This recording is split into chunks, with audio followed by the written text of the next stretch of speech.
Greens just about ready.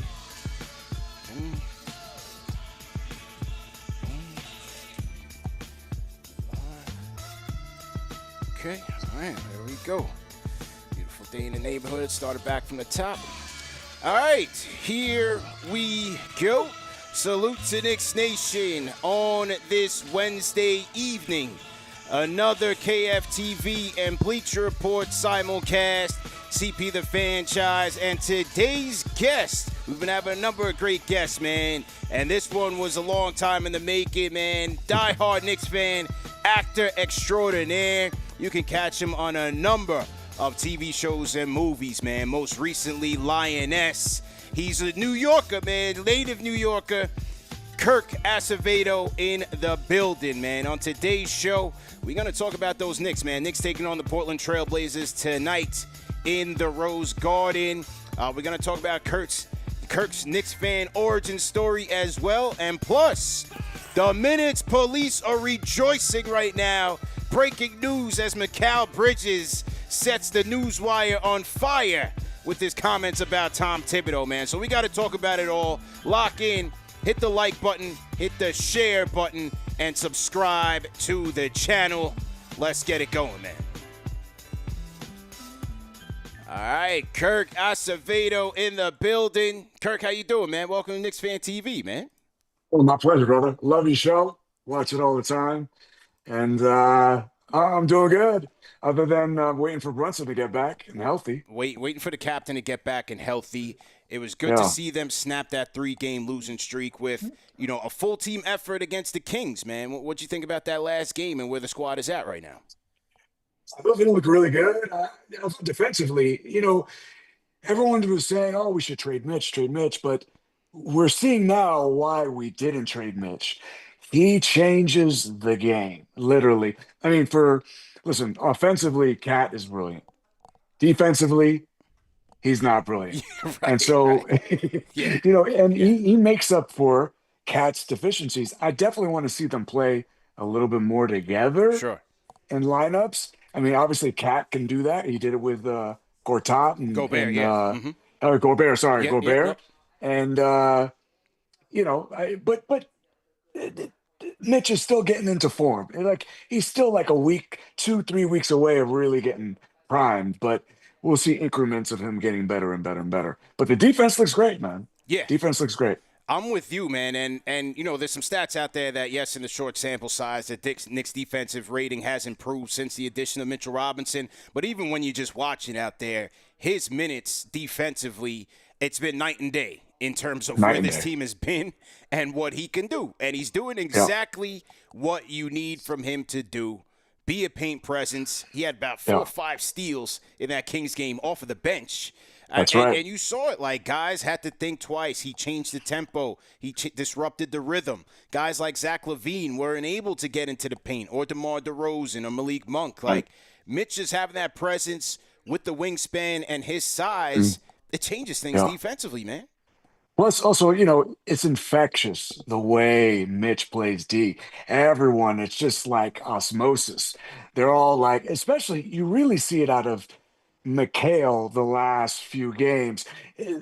My issue with Mikal is it's an effort thing. It really is an effort thing. Because if your shot's not falling down, do other things. Yeah. You know what I mean? Hustle plays, defensive plays, and the same thing goes for the entire team. If your shot's not falling down, there's still other things you could do to affect the game and win the game. So.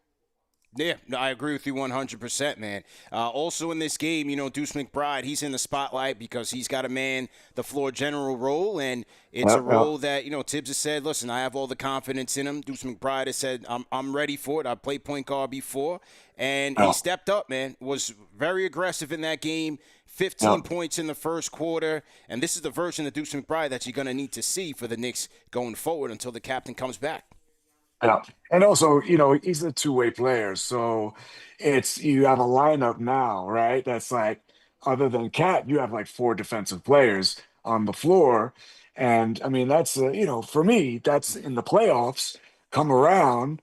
That's a lineup we could see when, Brunson needs a little rest on the bench. but he just has to be consistent. I mean, that's just the key, Or, there's all this chirping about, oh, he needs starters minutes. Slow your roll. Yeah, yeah, Brunson, no one's taking Brunson's spot. yeah, So, yeah. you know, just play that way when you start, play the same way coming off the bench.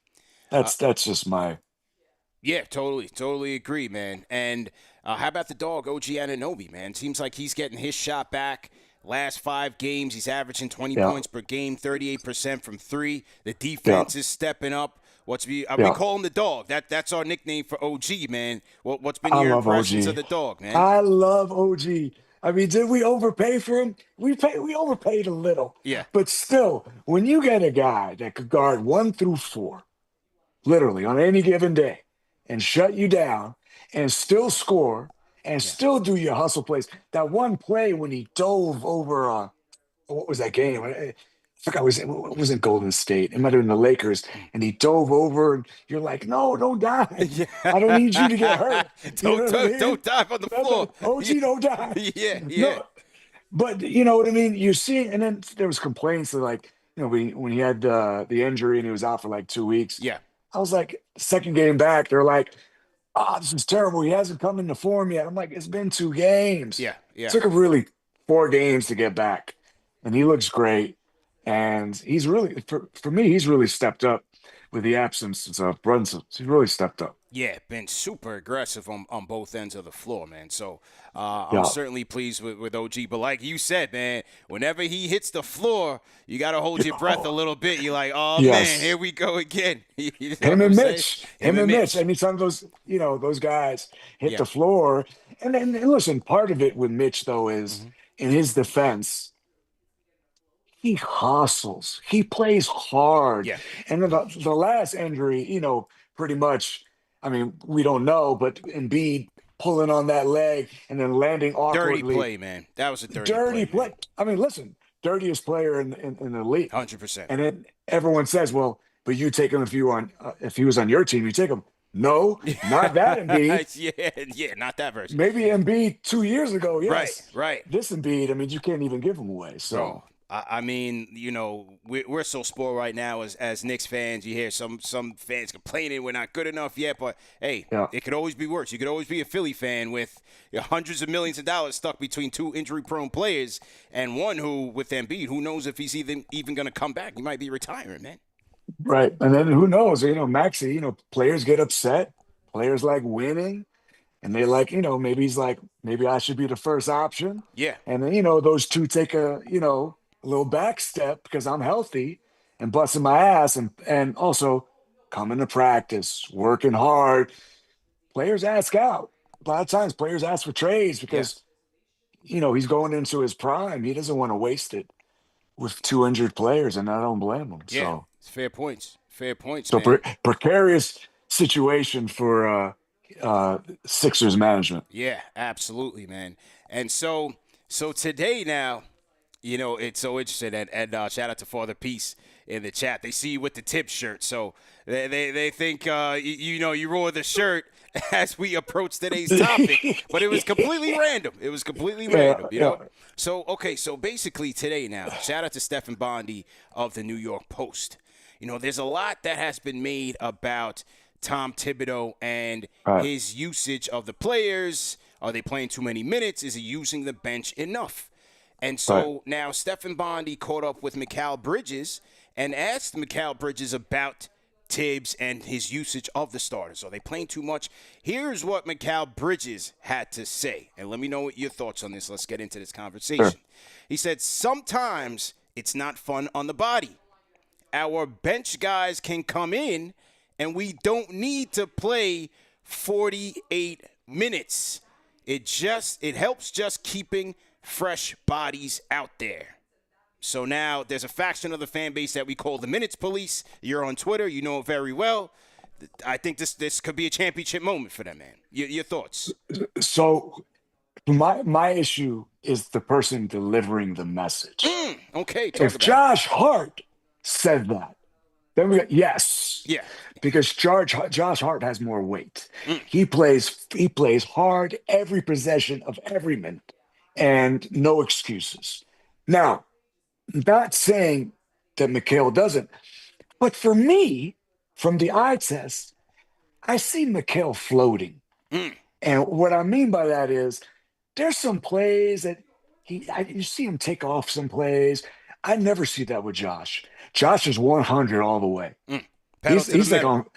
on five Red Bulls and like a line of cocaine, just joking. And he's playing ball 100. Yeah. My issue is that, if he just coming from McHale, he's not the one that should say it. If anyone, it should be Brunson Mm. and Hart. But Mm. I agree with him. Hmm. Why not make it a 9, 10 man rotation? You save, especially now, you could save Brunson. Because we're not going to get the number 2 spot. Right. We're not Right. going to It's get the going. number 1 spot, It's going. right? Yeah. So it's really 3 and 4. If we could maintain 3, that'd be great. But really, it's going to be one of those 2 spots, Yeah. the 3rd or 4th spot. That's it. That's it. So, and I think we have like a 4 game About that, we're advantage. 4 games up on Milwaukee Bucks right now. And hopefully, I know they said 2 weeks for Brunson, but it usually always extends more than that. But knowing Brunson, it'd be 2 weeks. Yeah. But still, you're gonna have to want to save some of these bodies for what's going to happen. The team's going to go 100% defensive. We're really going to see it's a defensive team made for the playoffs. You know what I mean? Mm-hmm. And a lot of these guys, for the coaches, we know play hard in practice. It shows in the games, Mm-hmm. but you can't really do that. We see that with Boston. Yeah. They're coasting. You know what I mean? Right. Cleveland's not coasting. Cleveland's going 100% all the way. Mm-hmm. But yes, I segued a bunch of times. But yes, I agree. At least stretch it to a 9 man rotation. Absolutely. But the problem is, yeah. they don't. Problem is sometimes the bench sucks. And they're losing leads, and you got to pull them. And everyone was talking about the bench last year. How could you talk about the bench last year? We were missing 4 starters at one point. So you had to play 50 minutes. The bench was terrible. Yeah. You're playing guys that are like 12th, 13th, 14th man. And they're playing like 20 minutes at some point, and some of them are starting. That's how depleted we are. And they wanted to blame Tibbs for that. What's the alternative? Just lose games? Can't do that in New York, man. You can't do that. You go, listen, this man changed the culture. He's the reason why we have 250 win. We're going to have 250 wins back-to-back seasons because of this man. That's never been done. Yeah. Yeah. So, It's true. I think on the surface, he has a great point. But as you said, this is not last year's team where they had a bench to go to.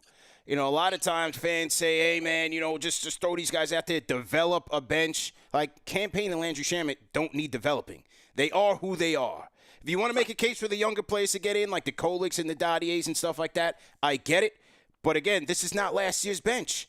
And think about this. Like, before they made the blockbuster trade for Karl Anthony Towns, you had a bench of Dante and Hart and Precious coming off your bench, and Deuce coming off your bench, and Mitch. You know what I mean? Like, no, not Mitch, but because if you don't have Towns, Mitch is out there, and Julius is out there. But you have, theoretically, a bench of Dante, Josh Hart, and Deuce McBride and Precious coming off of your bench. Best bench in the league. That's the best bench in the league. So, like, I think, my issue hasn't been just let them play the minutes. My issue has been I see where the coach does not see much value in this bench. And that's on Leon and Leon Rose and these guys to take another year, another offseason, another trade deadline to get the bench in order. Once you got Karl Anthony Towns, everyone knew the bench was going to take a hit. They had to go veteran minimums to go get Campaign in here. They had to go super, super veteran minimum to get Landry Shamet in here just to make up a bench. Yeah. It's not easy, man.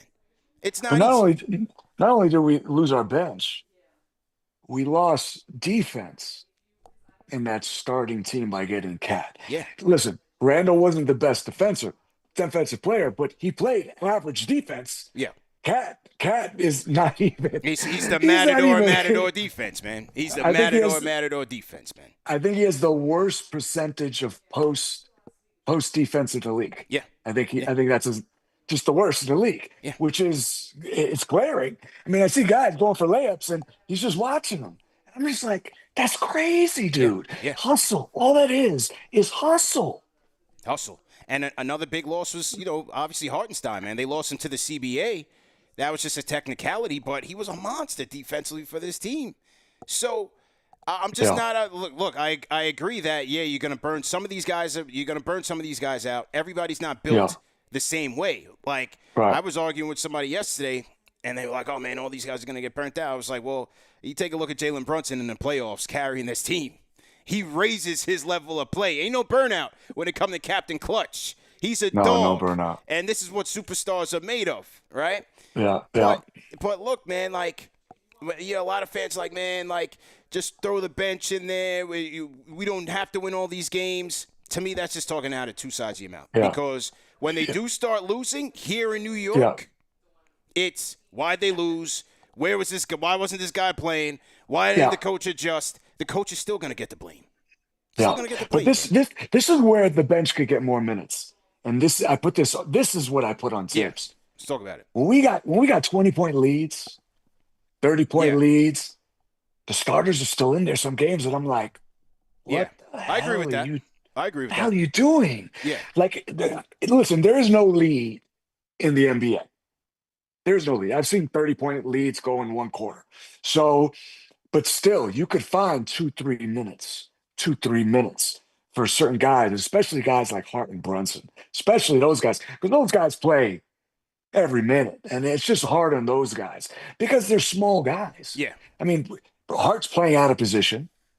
Brunson is not 6'2". You know what I mean? Yeah, yeah. So, and it's all on his shoulders. And for Brunson, he just got to trust his players a little bit more. He makes those shots. So a lot of times it's tunnel vision because he makes them. I'm just so shocked how much he hits game winners when he needs a bucket. I have never seen it since Jordan. I've never seen it since Kobe. And I'm not putting him talent-wise in that category. Yeah. But clutch-wise, 100%. Yeah. My wife, who's a Lakers fan, is like, I've never seen this. Yeah. I've never seen a guy like make buckets like every time, like routine. But that's the key. He's comfortable in those situations. Hey, he got the Mamba mentality from Kobe, man. Kobe was his mentor as a kid. That's right. Yeah. That's right. Shout out to we had a great guest on the other day. His name slipped my mind, man. It's completely forgive me, but he gave us the lowdown, man. That Kobe mentored Brunson. All he wears is Kobe's. All he wears is the Mamba shoes. The Mamba shoes, and he's as clutch, man, just as clutch. So rest in peace to the late great Black Mamba for sure. Now, what do you think? There's some sentiments in the fan base who say he shouldn't have aired out his coach, man.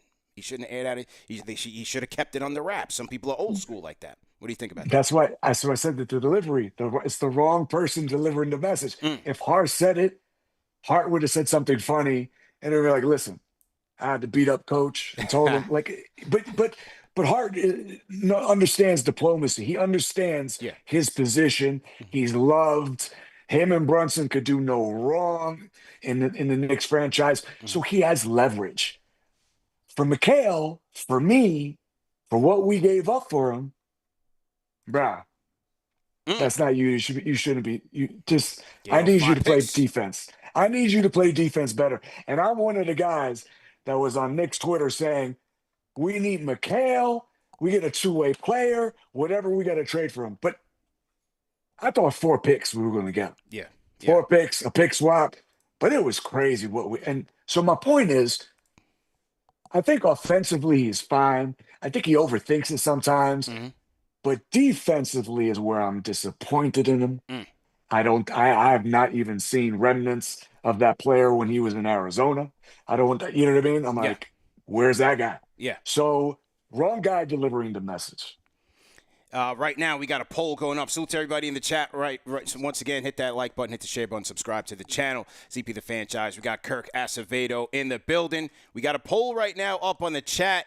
Is Mikal Bridges right about starters playing too many minutes? 86% is saying yes. Yeah, of 86% course. saying Of yes course, I'm right gonna now. say yes. Yeah, Right now. Now, I do think that, look, like I said, everybody's different. And even though the pressure is on him because of the trade and he does need to deliver, this is New York. This is not Brooklyn where losing is acceptable and approved. This is the New York Knicks, man. Completely different. yeah, But what Tibbs does have at his disposal and what he has been going to as of late is a guy that can fill in for Mikal Bridges, and that is Miles McBride. And so yeah. when It's true. Jalen Brunson comes in, like I was at that Miami game, Miles McBride closed the fourth quarter Close the fourth quarter. and Yeah, started and closed overtime for Mikal yeah. Bridges. So if he's going to Tibbs with that, and maybe that was around the time he talked to Tibbs about that, and maybe Tibbs was like, all right, you know what? Let me go with Deuce because the Deuce is loose. He's hungry. He's a dog, and you can go to that. You got an option there. Yeah. I listen. I love Mikal Bridges, and I mean this. It's just the extra, the extra, the handshake. It's not New York. You know what Yeah, I mean by yeah, that? yeah, It's not yeah, New York. yeah, New Yorkers don't. We don't like that. yeah, yeah. You That got to be sh. gritty, man. You, You got to be you gritty. got to be grit. You got to You be got to gritty. be gritty. Play, Yeah, hustle hard. I yeah, don't care about the offense. Your shots. It's a make or miss league. Sometimes you're gonna make them. Sometimes you're gonna miss them. But hustle is something that everyone can do. And yeah. for me, I just see Mikal floating. Mm, I just see him mm. taking off certain plays. I really do. Yeah, no, it's fair. My eye test for me. Yeah, it's Stop with the bobbleheads yeah, and all that. I don't want to see that. yeah. You can still have fun and play the game. OG does none of that. OG's about his business, man. I mean, OG's about his look at business. all. I noticed a different generation. Patrick Ewing didn't do that. Yeah. John Starks didn't do that. Oakley definitely didn't do that. None of those guys. LJ. I mean, Melo. None of them did that. You know what I mean? So Yeah, why is Mikal doing all this extra stuff when we traded so much for you? It's the optics, dude. Because it's it just optics. It's looks. optics. It's Optics look optics. terrible. Yeah, So it's the wrong guy delivering the message. yeah. But yes, he's right. We got to find more minutes for the bench. Yeah. He is right. He is right. He is right. Yeah. But I think he's learning about the pressure playing in New York, man. You can kind of see it. His body language has kind of been taking a hit. The other night when he had the 28-point game against Philadelphia and they had him on the mic with Alan Hahn, he didn't really seem too happy. He was very short on his words, I'm just playing hard. I'm just playing hard. That was after they had gotten Oh, you demolished. noticed that? I noticed that too. That was after they yeah. got worked by Boston. So I think yeah. he's feeling kind of the negative energy from the fan base and the expectations of him. It's mighty. This is the heaviest jersey to wear in the league, man. So he's definitely under that microscope for sure. And it's hard. Listen, some players are built for it. It's the same thing in any sport. Giants, Yankees. Yeah. Some players could be on the big stage. And this is, I'll go back to Julius Randle. There's a lot of hate for Julius Randle. Yeah. That first playoff series, sure. That second one, he had no ankle. Mm-hmm. That brother had surgery in the offseason, worked his butt off in the offseason, came back, took him about 15 games. He was balling. Yeah. Yeah. And then they went on a 9-10 game win streak with Brunson, with all those guys, and him just the ball wasn't being stopped. Like how everyone says Randle slows the game down and the ball gets like crazy glue. He looked good on that series. Yeah. So then he blew out his shoulder. I just wish we had one healthy season with Randle in that lineup. Did you like the cat trade? Did you not like the cat trade? No, I didn't like the cat trade because I think we traded too much for him. I was like, if you're going to trade Randle and a draft pick, sure. But you trade Randle, draft pick, and Dante, who's a dog, Dante's a dog. He's a dog. And Randle, listen, say what you want about Randle. He ain't backing down to nobody. That's true. He's a dog too. Yeah. So we lost 2 dogs for a cat. Yeah. I know we heard that before, but it's true. I just think cat is. Yeah. I mean, it's easy for me to say, right? Like, I don't Yeah. play the sport. I don't play what these guys play. But just like how we like our Knicks, he's soft. Yeah. How we like our Knicks, cat is soft. offensively brilliant, but unless he's on, he ain't doing nothing. It's fair. That is fair, man. Now, speaking of Dante, let's hear from Dante here, man. This was an interesting quote here from Dante on the Old Man and the Three podcast. This is with Tommy Alter and what's this kid's name from the Heat? Jimmy Neutron. What's this kid's name, man? Duncan Robinson. Okay, this is what Dante had to say in the off. This past off season in regards to the Tibbs minutes and all of that. Here we go. So you guys. It's funny. I know you guys did have injuries, but you guys could like tolerate it as much as anybody. Well, that's the thing is like early on, my body actually felt worse in terms of soreness and this and that because like everybody's like, Dante, you played, what you just said, you played X amount of minutes, but like early on in the season, I wasn't playing. Like I wasn't playing a lot, so like it evened out at the end of the year. But throughout the year, you just build up a tolerance, and at the end of the year, you're. Like Tibbs gets this rap of practice, but bro, we were playing day off, come and watch film, playing. Like there's only so much you can do. Like I will say, like he tries to get the most out of every single day, but it's not running up and down and then go play for it. If we were doing that, I wouldn't be able. There's no way you can. What's your like favorite? That they're getting into the recovery. So, well, the Hart said the same thing, and so did Brunson. Yeah. I think on their podcast they brought this up. Like we're not rehearsing. I mean, we're not practicing like on off days. You know what I mean? We're not running around and stuff like that. And so, but also, and if those three guys didn't complain, nobody else should complain because they play more than anybody. Yeah, those three. Yeah, especially last year. I think it's a situation that everybody just built different, man. Everybody just built different. So. Look, this is they made a big investment in Bridges. If he's telling the coach, hey, I need a breather, you got McBride, man. Go to McBride. McBride should be playing more minutes anyway. And you can make a case sometimes defensively at the 2 spot. McBride is probably in a more advantageous position to be chasing around all those speedier guards that sometimes Mikal Bridges has trouble with. He is running around a lot of screens. He's chasing Steph Curry down one day. It's Trae Young the next day. He does have a tough assignment. How about this? So if you're waiting for what, because Tibbs spoke about this so often about having the Twin Towers with Cat and Mitch. Yeah. Right. Yeah. So that means you got to either have Hart or Mikal go on the bench. Mm-hmm. And for me personally, I mean, Hart would be better either way. Yeah, he's versatile. He's versatile. He's so versatile. My issue is that if you bring Mikal off the bench, he's really going to be sucking his teeth and lollygagging his head because he's going to be upset because it's a contract year, and now they're screwing with my money because now I'm coming off the bench. But I'm sorry, but if you want to build the bench, one of those two should come off the bench. Start Mitch so we don't get in a 20-point hole. You know what I mean? Mm-hmm, mm-hmm. And so I think one of them has to come off the bench.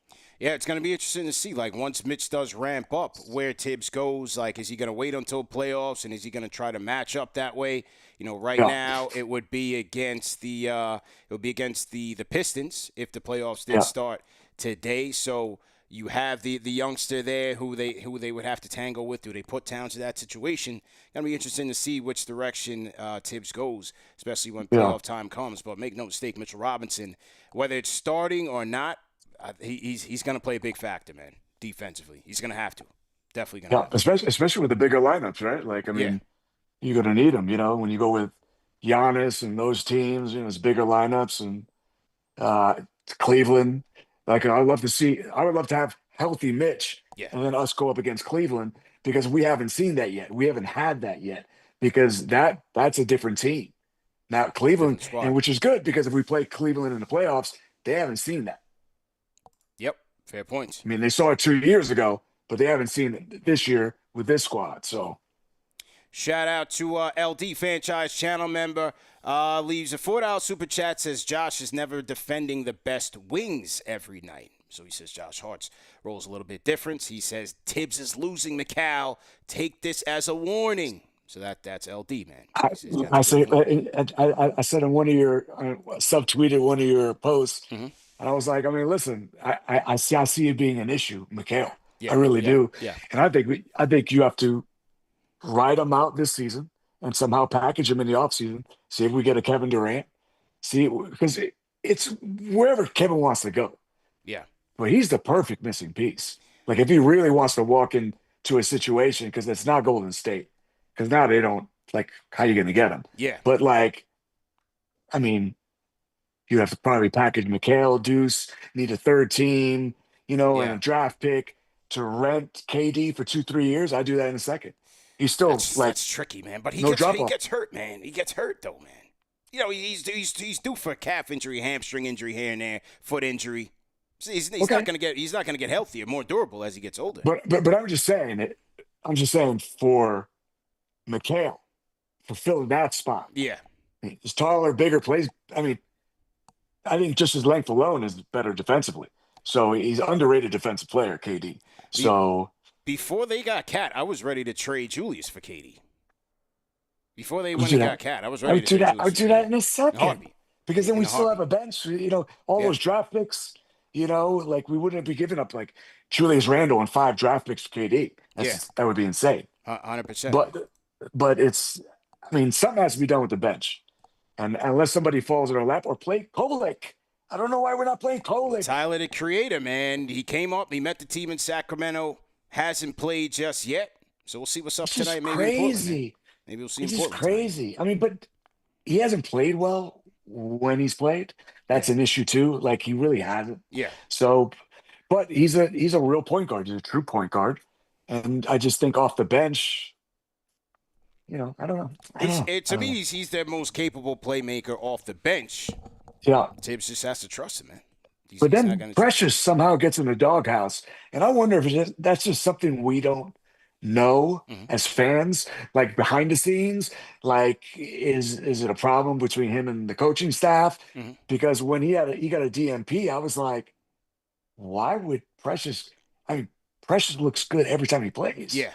Yeah. Well, I think the DMP, if you're talking about the one against the Lakers, I think that was intentional. Because I'm only saying that because because Mitch wasn't going to play in the back-to-back against the Clippers. So I think they had Precious sit out just to make sure that he don't get hurt, knowing that Mitchell Robinson has to be brought along slowly. You know what I mean? I think he might have caught a DMP in the was it the Miami game? I got to go back and look. He might have caught another one recently. But you can't. I mean, you can't think that way. Okay, just in case someone gets hurt. You can't. You're trying to win the game. Like I think Precious is better when he gets minutes. The more minutes he plays, the better he is. Now, I wish he was 2 inches taller, and that would solve all our problems. Yeah. Right. But he hustles, man. He has underrated defense. I mean, he's just a good hustle guy. And his 3-point shot's been way better this year than last year. So. Yeah. That's just I'm a Precious fan, so. Yeah, no, I like him. I like Precious in his situational role. And look, he's going to be important off that bench. It's going to be Precious and Deuce are going to be the two most important, along with Mitchell Robinson, however they utilize him going forward. Shout out to King from the Fort, $5 super chat. He said, Mikal said he's tired, boss. Mikal said he's tired, man. He's tired. He's tired of New York. That's what he's really tired of. Which is weird because that ruins the dynamic between Hart and Brunson. That's got to be. I mean, it's got to affect. Yeah, I agree, man. I definitely agree there. Shout out to El Tastico. He just joined the franchise channel members. So salute to everybody in the chat. We got over 1,100 people rocking with us, man. Facebook, YouTube, Instagram, Bleacher Report as well. CP the franchise. We got Kirk Acevedo in the building. Kirk, what's your Knicks fan origin story, man? Who was your squad growing up? Who was your guy? Well, my team, it was John Starks. John Starks is my guy. There you go. But I was in the rafters, and it was a Miami Heat game, and y'all know the game. I'm all the way up in the rafters, and it's towards the end of the game, and I just see somebody on somebody's leg. I was like, is that the coach? Van Gundy on Morning's leg. I was all the way up there, man. It was just like, but I was a Knicks fan, like, oh my God, I mean, obviously the Bernard King days and stuff like that. But I watched like all 82 from the Pat Riley days on. Mm. Even when the Knicks were bad, I'd watch 82 games. Hashtag The all only- 82, man. Yeah, the only Knick game I didn't watch this year was the first game after Brunson's injury. I was just so depressed. Yeah, I was that like, Clipper game. I couldn't watch the Clipper game because I was like, that's a loss. Yeah. That's a loss because we look dejected, and you don't know if the captain's coming back. But just always been a huge Knicks fan. Got to play with Herb Williams, Chris Childs, golf, and John Starks. Oh, you went golfing with him? There's some celebrity golfing thing when I was living in New York. It was just years ago. Yeah. And Chris Childs, Shout out to him. He's a friend of that the boy program. could golf. Yeah, He could golf. yeah. He's a big time golfer. Starks Holy cow. Starks might golf every day if you let him. I didn't even know he's a big golfer Big now. time. So. Big time. Oh, cool. But I like the reason why I like John Starks is he was like every man. You know what I mean? Yeah, It was yeah. almost like how I hate doing this comparison because it's a horrible comparison. The same way people love Steph because he's made all these little kids think that you could be little and all you have to do is shoot the 3-pointer and be in the league. But it was kind of like John Starks, like his hustle and his grit Yeah. and his determination. He willed his way into the NBA. He willed his way becoming an all-star. Yeah. And that's something that everyone can do. Like That's the New York story, it's man. hustle. It's hustle. That's So the I New York love story, John man. Starks. That's my guy. Yeah. What about like the 2000 years? Was there a guy there? Was it Houston, Sprewell, LJ? Oh, Sprewell. Campbell? I'm a Sprewell guy. Okay. Listen, all my guys are like just the ones that got chips on their shoulders. So love. So I'll tell you a story about how we almost got Reggie Miller. We should have got Reggie Miller. So Reggie Miller's ex-wife, I did a little film with her. And she found out I was a huge Knicks fan. She goes, I was looking for a house in New York. I go, what do you mean? I was like, well, Reggie was ready to sign with New York. We were going to New York. Yeah. And then at the last minute, they went with Allen Houston. Yeah. Yep. And I'm like, that's crazy. That's crazy. Listen, I love Allen Houston. Yeah. But at that time, if you want to pick Allen Houston or Reggie Miller, Reggie was still hot. He was still hot at that time. Houston still gave us some great memories, though. You know what I mean? Houston gave us some great memories. I love Allen Houston. Yeah. But that's just a little side. Sure. Side story there. Yeah, but I love that team. Yeah. Love Van Gundy. Huge Van Gundy fan. Was really disappointed when he quit. Surprised. Well, I'm not surprised he didn't come back because the owner probably didn't want him back. But I'm surprised that when we needed a coach before we got Tibbs, that we didn't go and get Van Gundy. Yeah. I don't know. I don't know what the relationship is like between Van Gundy and the organization. Clearly, he's trying to get back into coaching. There was talks about him in Dallas a couple of years ago. That's right. He did speak that he wants to get back, and now he's with the Clippers. And you watch him in that Clipper game, he's up more than Ty Lue is. He's he's running the Clipper defense. Yeah. So that's my favorite coach, man. That's my guy. That's my favorite coach too. And then Phil Jackson ruined everything. The worst hire in all of sports ever in the history. His draft picks, everything. The French guy, just terrible. Yeah. Just terrible. Oh, yeah, he likes his size in his hands. that was the reason why. Remember that? Remember Phil said that? I like the size in his hands. I was like, he's the perfect triangle point guard, man. He was so high on Frank, and it was a complete disaster. Yeah, Nicotina, right? Or something like that. Yeah. Shout out Frank Ntilikina, man. Terrible picks, man. Yeah. Terrible choices. Terrible, man. What's his name? All I'm thinking about is the rap song, 100 Miles an Hour. What's his name? Who? The coach. You mean Derek Fisher? Oh, my Derek Fisher. God. Yeah, Derek Fisher. Worst man. coach ever. Yeah. Worst coach ever. Yeah. Worst. Terrible. Skip practice. Terrible. Skip practice only to get his ass whooped, man. And then exactly. Yeah. And then he gutted the team. Yep. We had a 56 win team. I think we had 56 wins That with was the at Melo Woodson. team. Yep. And Woodson gutted everybody. I'm just like shocked. Just terrible. Terrible choices. Were you a Melo and Stat guy? I was a huge Melo fan, but we traded too much for Melo. We traded everybody. Yeah. Yeah. And then we were left with, I love Amare. Amare's my guy. You can tell the personalities I like. Anyone just wears their heart in their sleeve and hustles and plays hard. I was really disappointed in that year when Amare hit that fire extinguisher, Yeah. hit the wall, and I was just like, what are you doing? Like, what are you doing? Yeah. You can't do that. That was terrible, man. Just a little moment of mental weakness there. But I'm a huge Melo fan, huge Melo fan. So, and he's part Puerto Rican. So, Yeah. the Puerto Rican in me. Of course. Of course. I love Melo. Yeah. Yeah, man. If you're repping the PR in the chat, man, throw your flags in the chat. Salute to everybody in the chat once again, man. CP the franchise. Kirk Acevedo in the building. Knicks taking on the Portland Trailblazers tonight, 10 p.m. Eastern time. A little bit earlier, man. We've been doing these post-game shows, Kurt, here on the East Coast at like 12:30, 1 o'clock in the morning. So it's been very late here, but it's just part of that last West Coast trip. Hopefully they get a win tonight. And then one more against Golden State. Shout out to Artman, formerly known as Steve, franchise channel member, $10 super chat. It says, afternoon, fellas. He says, Kirk, great work on Lioness. One of my favorite out there. And then he says, CP, we're holding a basketball tournament here this summer. He says, CP, wants a tournament. I want to put my hat in the ring. Steve will let you know. But Kirk, man, absolutely great job on Lioness. What was that? Tell us about that experience, man. What was that like for you? I was good. Got to work with, Zoe Saldana. Yeah. Morgan Freeman, all those people. Morgan Freeman, yeah. Nicole Kidman, just all those people. And one of the scenes I get, I'm being tortured, waterboarded. Yeah. I broke my ribs in the first hour. For real? Really did? Yeah, I broke 2 ribs the first hour.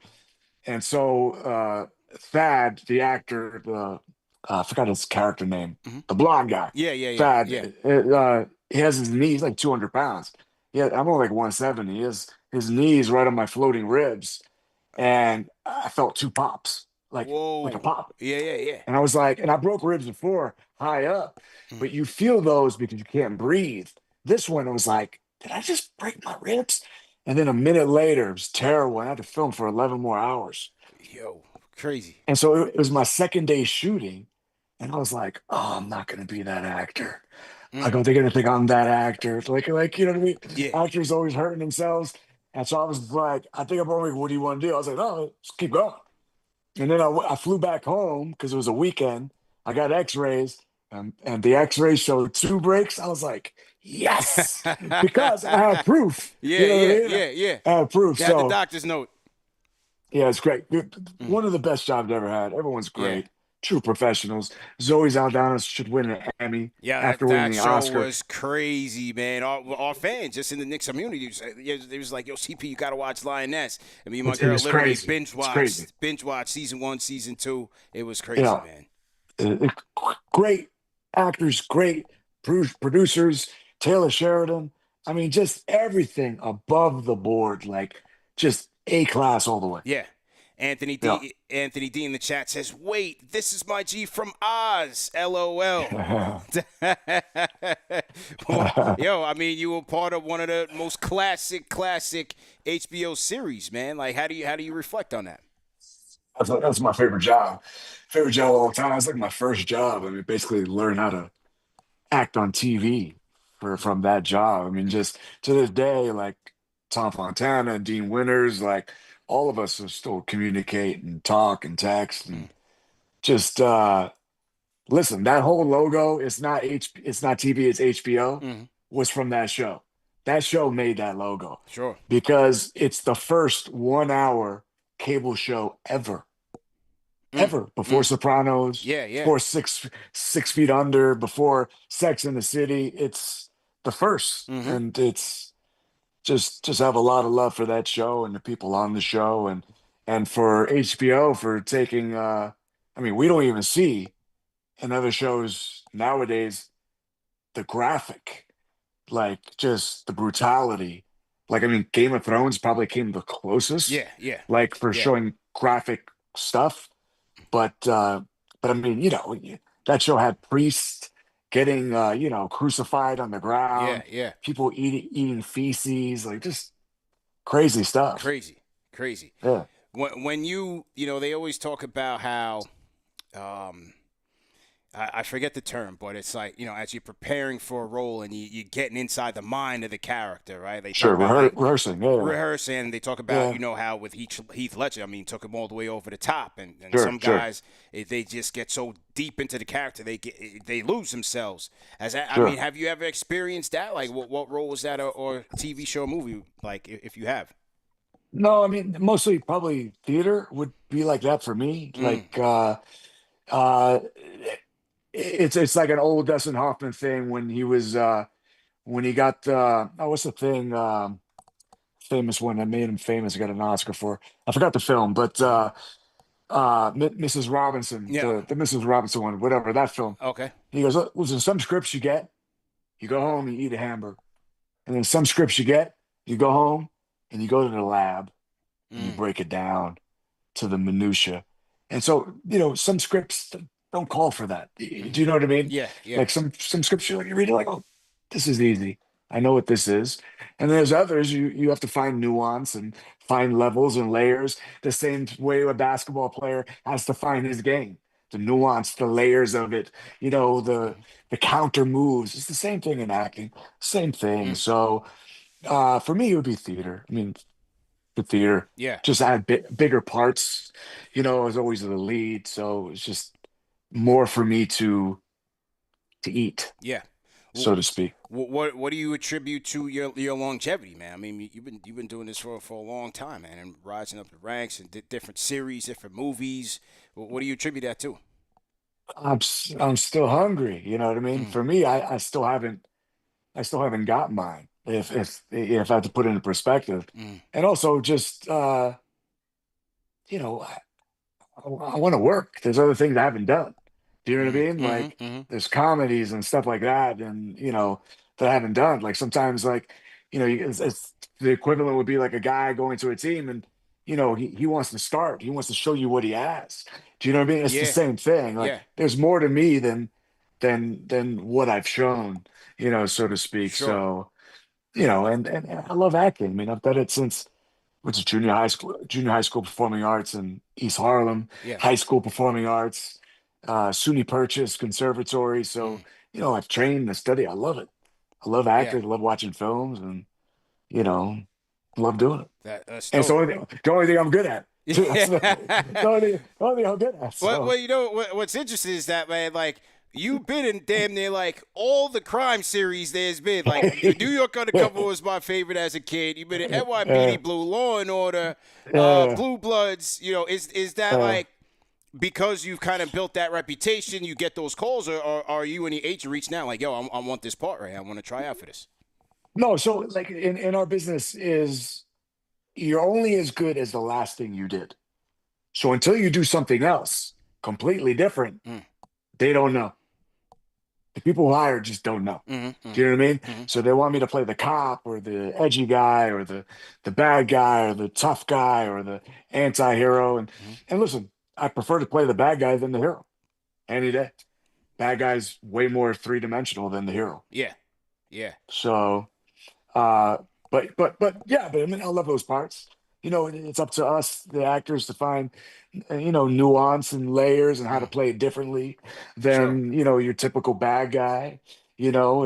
It's like if you look at something like Schindler's List, if you look at like Ray Fiennes' part in there, Mm-hmm. how layered it was playing the bad guy. Mm-hmm. He had moments where you thought he was going to be good and change. Mm-hmm.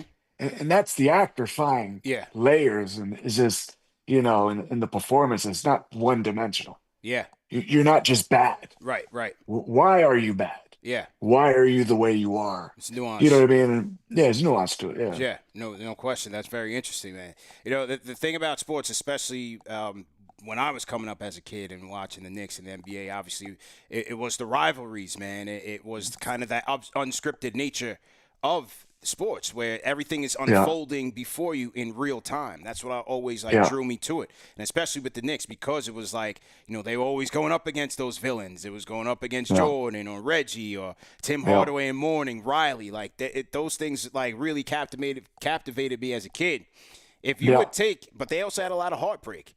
If you would take, let's say, the '94 Game 7 95 finger roll, 99 Cinderella to lose to the Twin Towers. Which one of those scripts would you rewrite? Which one did you think would be like the best movie if you wrote it over again? I think the Houston game 7 after Starks went like in game 6. I think he was something like 2 for 15 and then went for another like 2 for 17. Yeah. But he made those shots for Starks because I'm a Starks fan. Yeah. Just to him close out that game 7 would just been amazing because that was our chance. That was our chance to get one. Yeah. Because once Jordan came back, we weren't getting one. We weren't getting it. Yeah. You know, that's brutal. That would have been the one. Yeah. I remember talking to Derek Harper about that one, man, and he told me, he was like, bro, like, you could hear their locker rooms are right next to each other, and you could hear them. They saw when the champagne was coming in before the game started, and Harper said that you could hear them in the next locker room celebrating and everything, and he was destroyed. He was destroyed, man. It's brutal. It was brutal. Yeah. And then Jordan was just so brutal. But the difference with Jordan is, like, even though he crushed my Knicks, I was a Jordan fan. So it was hard because I can't root against. Obviously, I want to beat him. Yeah. But if I can't beat him, I want him to win. Yeah.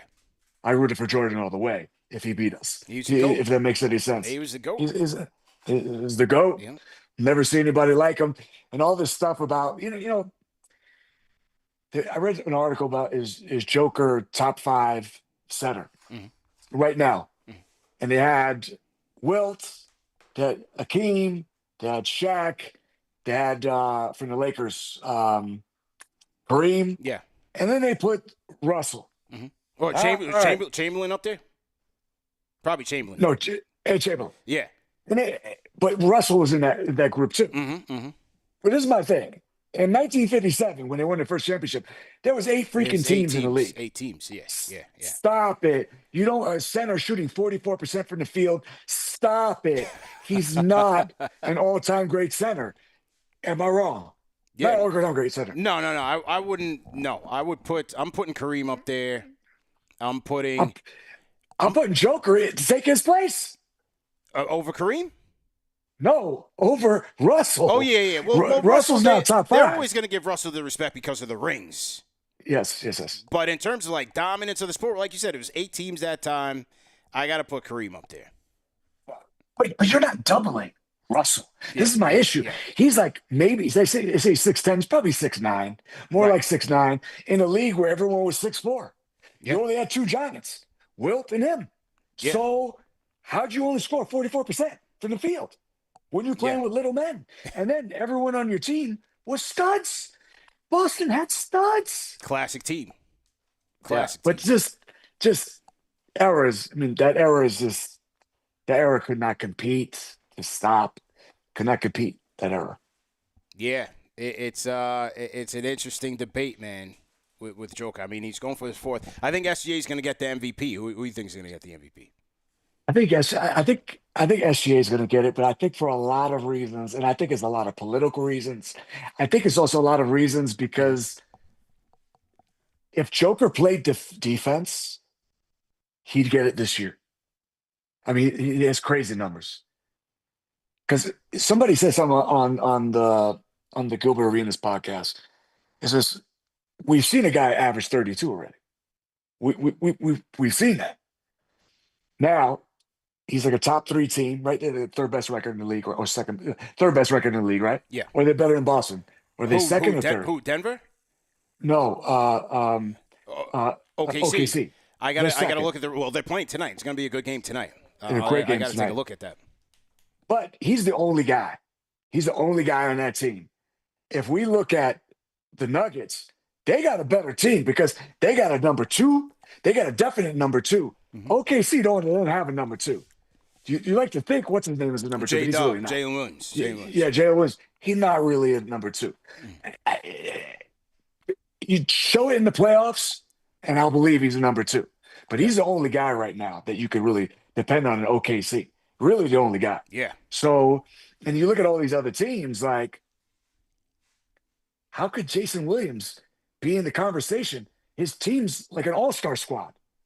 Can't put him in the conversation. Yeah. And then when he had the opportunity, Brown stepped up and was the MVP. Oh, you're talking about Tatum. Sorry, what did I say? Yeah, I said Jason Taylor. Tatum, yeah. Oh, Jason Tatum. Mm-hmm. Like, you can't. That's an all-star squad. The same thing with why isn't Donovan Mitchell top 3, top 5 in MVP voting? Yeah. It's a deep squad. They got a deep squad. Yeah. They got a deep squad, but Yeah. same squad that we faced. Same squad we faced, and we basically swept. The only difference is they got what's his name coming off the bench. Great acquisition. Great acquisition. Big time acquisition. My Big God, time. Why didn't we get him to come off our bench? Yeah. Like, seriously. Big time, man. Like, we traded half the team. Like, I love our, I'm hearing that buyer's remorse, man. I'm hearing that buyer's remorse, man. Because I love our president, but we know it was an overpay. We know it was an overpay. That package is a package you go to get Giannis with. It was New York premium, man. You had to pay that tax, man. I'm saying, but Nets aren't even getting close to that package from anyone else. Yeah. So I think we just held out. You go, listen, 3 picks, 3 firsts, 2 pops, two pick swaps. That's it. You're not getting that package from anybody else. Yeah. Because they want draft picks. Because they trade all their draft picks. So that's what they really want. That's it, man. They want to restart. Well, you know what? For right now, we just got to hope that this guy stays healthy and Tibbs listens to the call because he don't want all the minutes, man. The NBA Iron Man says, Tibbs, you're wildin'. So we just going to have to see how it goes, man. Listen, I love Tibbs. I love Tibbs because he changed our culture and he started winning. And all he's ever wanted was to be a Knicks coach. It's his dream job. Yeah. And I think he's gone above and beyond. I think maybe we should bring a coach in who's as a number 2, as an offensive coach. Mm-hmm. Homeboy from Golden State. What's his name? Stackhouse? They got Stackhouse there now. No, what's his name from Golden State? I can't think of the name right now. Yeah. But just because that's just not to the. Could use an offensive coordinator, man. Could definitely use an offensive coordinator, man. That's what we need. That's what we need. Yeah. Just a real number 2. Because I don't know who the number 2 is. It's really not clear to anybody right now.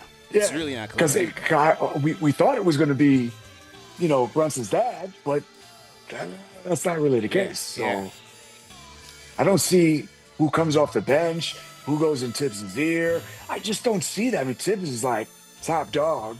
He's running the whole show, man. He's running the whole damn thing. And for Christ's sake, he got to stop screaming because I think he's going to stroke out one of these days. Like, for real, dude. He's like 64, 65. Yeah, man. Well, listen, Kirk, man, it was great to have you on the show. Hey, this is the intro show, man. So Pleasure. We'll definitely got to bring you on around playoff time, man. Let the people know where they can find you. Anything that you're working on right now, let them know, man. Yeah, got some things coming up. You can find me on Kirk Acevedo on Twitter, and same thing, Kirk Acevedo on Instagram. So, yeah. Okay, there you go, man. Appreciate the time once again.